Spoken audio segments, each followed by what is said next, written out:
The U.S. ambassador to the UN, Nikki Haley, actually first announcing this threat to the Palestinians about cutting off funding there yesterday. And Tal, what are you hearing in the UN today? And what about this U.S. strategy, which seems now it's carrots and sticks, but we've certainly seen the U.S. wave a big stick now?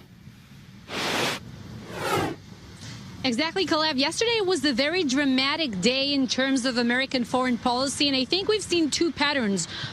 Repeating patterns, I should say. The one is that Donald Trump, the president, is announcing foreign policy on Twitter.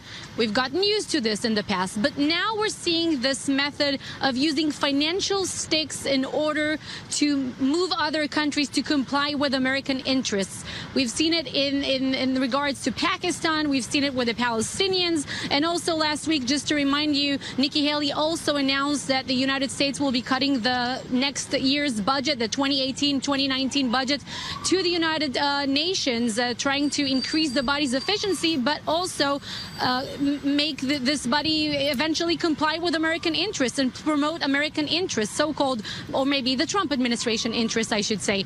So, and then we also see the carrots, like the reception that Nikki Haley will be holding tonight, hosting the countries that abstained and did not turn up to the Jerusalem vote. As she said, we will remember this vote, and here we're seeing it playing out tonight.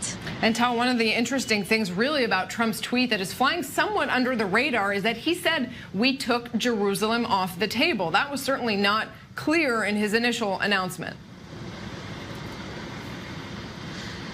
Exactly. It wasn't clear, and I think many eyebrows in Israel were, rising when people were reading the sentence, because it wasn't expected. And there Trump specifically maybe said that he was expecting Israel to make not, it wasn't written, but it was the subtext of this tweet, making certain concessions to the Palestinians for this Jerusalem recognition. It was the first time that Trump actually announced it. We only speculated that this might be interpreted in the future this way in the peace plan that the Trump administration will put forward at some point in time. But as Trump said, right now the Palestinians are not even willing to see the U.S. as a legitimate broker in these talks between Israel and the Palestinian Authority. So right now, everything seems to be off the table, Nurit.